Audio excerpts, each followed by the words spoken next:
Assalamualaikum warahmatullahi wabarakatuh. Eh, Selanjutnya kita lanjut ke part 2, bagaimana cara mengecek data kita apakah sudah memenuhi asumsi klasik linear regresi berganda. Yang pertama yang perlu kita perhatikan adalah apakah data kita sudah memenuhi sifat multikoloritas atau tidak. Caranya kita cek nilai PIF-nya, apakah nilai PIF sudah memenuhi atau tidak.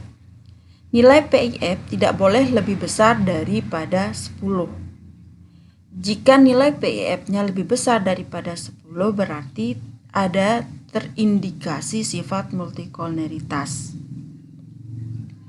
Di sini kita lihat ada dua variabel yang memiliki nilai PIF lebih dari 10, yaitu variabel pupuk urea dan pupuk TSP. Kemudian yang kedua,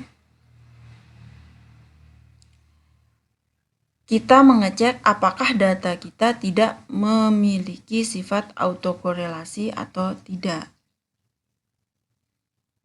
Dengan cara mengecek nilai DW-nya. Cara mengecek nilai DW adalah kita bisa menggunakan tabel manual yang kita download dari internet. Di sini hasil dari DW hitungnya adalah 2,705. 2,705. Selanjutnya kita cek berapa nilai DL dan DU-nya. Cara menentukan nilai DL dan DU, kita harus mengetahui nilai T dan K dari data kita. T merupakan jumlah sampel atau jumlah responden yang kita pergunakan. Jumlah sampel yang kita pergunakan di sini adalah 30. Kemudian K adalah jumlah variabel bebas dan terikat. Jumlah variabel bebas yang kita pergunakan adalah 6. Kemudian terikat 1. Berarti jumlah K adalah 7. Cara mencari DL dan DU-nya adalah kita T itu 30, kita geser ke bawah, kita cari T 30, kemudian K 7. Nah, ini adalah nilai DL DU data kita. Yang perlu juga diperhatikan, karena dalam analisis yang kita pergunakan, kita menggunakan taraf nyata 5% atau 0,05. Jadi kita menggunakan critical values for the Durbin-Watson test 5%. Jadi kita menggunakan tabel DW yang taraf nyata 5%. Selanjutnya kita bisa menggunakan tabel otomatis yang sudah disediakan pada format ini. Paste, kita copy nilai DL-nya. Ini adalah nilai DL. Copy. Kemudian paste di sini.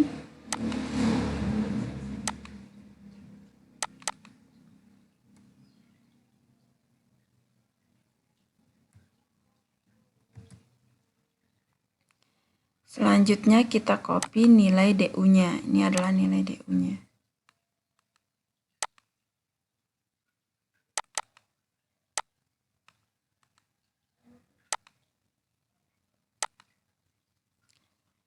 Ternyata posisi data kita itu adalah ragu-ragu. Artinya kalau kita lanjutkan menggunakan data tersebut, hasil dari analisis kita itu masih diragukan. Jadi di sini ada sifat autokorelasi. Jika di sini data kita bebas, maka data kita layak untuk dipergunakan. Selanjutnya kita akan mengecek apakah data kita sudah memenuhi syarat heteroskedastisitas atau data kita sudah homogen atau tidak. Kita bisa mengecek pada grafik scatter plot dependent variable.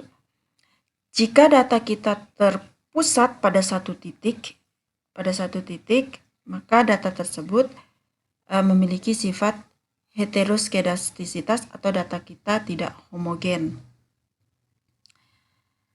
Nah, jika kita lihat di sini, data yang kita miliki tidak terpusat pada satu titik tapi menyebar rata.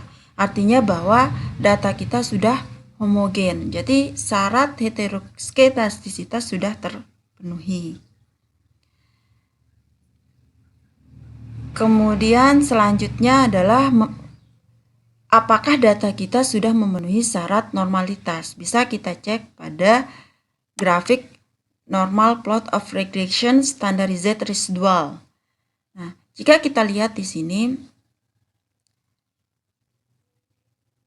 titik-titik ini mendekati garis linier.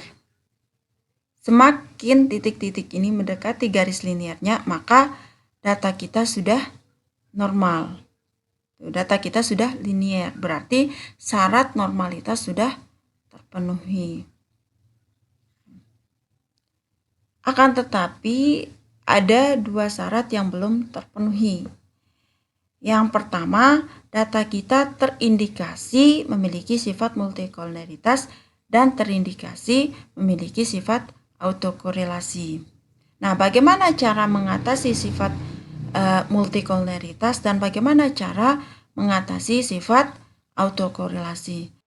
Untuk sifat multikoleritas, kita bisa mengatasinya dengan cara mengeliminasi salah satu data yang memiliki PIF lebih dari 10.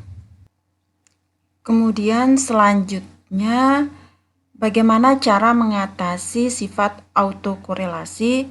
Nah, untuk mengatasi sifat autokorelasi, kita bisa menggunakan atau mentransformasi data. Biasanya banyak jenis transformasi data yang dipergunakan, akan tetapi pada umumnya transformasi data yang dipergunakan dalam bentuk logaritme. Nah, bagaimana cara eliminasi data tersebut? Kemudian bagaimana cara transportasi data tersebut sehingga data kita layak untuk dipergunakan? Oke, untuk teknisnya kita akan lanjutkan di part 3. Sekian, wassalamualaikum warahmatullahi wabarakatuh.